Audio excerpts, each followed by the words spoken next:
All right, welcome to the Explainer. Today, we're going to dive into the hidden engine of your computer, the Windows Registry. Now, that might sound super technical, maybe even a little intimidating, but trust me, it's the secret behind how your PC remembers pretty much everything. By the end of this, you'll see it's not so scary after all.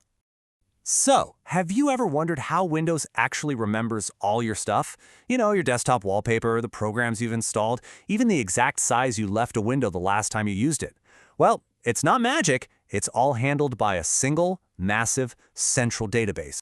To really get why the registry is so important, we've got to jump in a time machine and go back to the early days of Windows, back to a time of, well, digital chaos. Okay, picture this. For every single app you installed, your computer had a separate little settings file called an INI file. We're talking hundreds of these things scattered all across your hard drive, and each one was in its own unique format. It was messy, it was inefficient, and frankly, it was a total nightmare to manage. And this right here, this really paints a picture of the problem Microsoft was up against. On the left, you've got the old way, a complete mess of files all over the place, no consistency, and you couldn't even have multiple users on one PC with their own settings. But on the right, you see the solution, one central, standardized, and super fast database for everything. So this elegant solution that brought order to all that chaos, that's the Windows Registry. It actually showed up first in Windows 3.1, but it really became the essential backbone of the whole operating system with Windows 95 and Windows NT. So what is it, really? Well, in the simplest terms, it's the master control panel for Windows. It stores all the low-level settings for the operating system and for thousands of applications that run on it. You can think of it as the single source of truth for how your computer is set up. And the amount of stuff the registry holds is just vast. It's not just one thing, it's practically everything. It's got hardware settings like your monitor's resolution. It has your personal preferences like your mouse speed. It knows the location of every single program you install. The very core of Windows, we're talking the kernel, device drivers, services, they all rely on it. Okay, so how on earth is this massive database organized so it doesn't just collapse on itself? The best way to wrap your head around it without getting totally overwhelmed is to think of it like a big digital filing cabinet. See, it's not just some messy pile of data. No, it's a highly organized, hierarchical system. It's structured almost exactly like a physical filing cabinet, with its main drawers, then folders inside those drawers, and finally, individual documents inside those folders. And the crazy part is, this whole massive system is built on just two basic things. You have keys, which are basically the containers, they're like folders.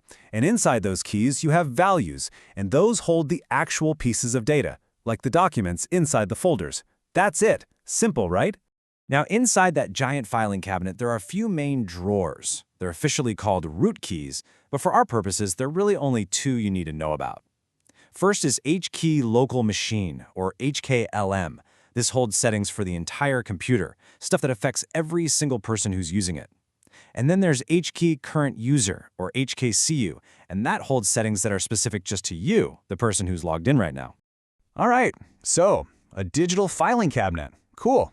But how does this actually affect you? Well, it turns out you interact with it every single day, probably without even realizing it.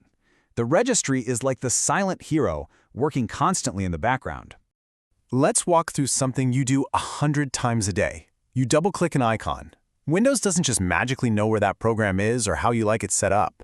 It does a super fast lookup in the registry to find the path to the program file, check its version, and grab any custom settings you've saved. The registry is what makes it all just work. And here's the kicker. This isn't just happening when you launch a program. It is happening all the time. From the very second your computer boots up, the deepest parts of Windows, the kernel, the drivers, all those background services are constantly reading from and writing to this central database just to keep your system running the way it should.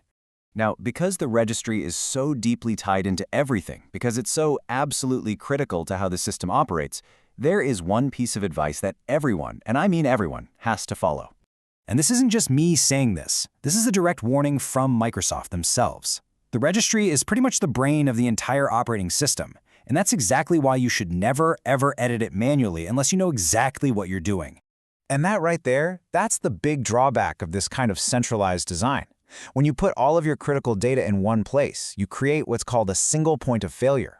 If that central hub gets corrupted, the entire system can become unstable or, even worse, refuse to boot at all. And that kind of leaves us with a final thought to chew on. The registry was, without a doubt, a brilliant solution to the chaos of all those INI files. But the world of computing has, well, it's changed a lot since then. We have new approaches like XML configuration files or totally self-contained portable apps, and they suggest that the story of how we manage settings is still evolving. So the question is one central database still the best way forward? That's something to think about.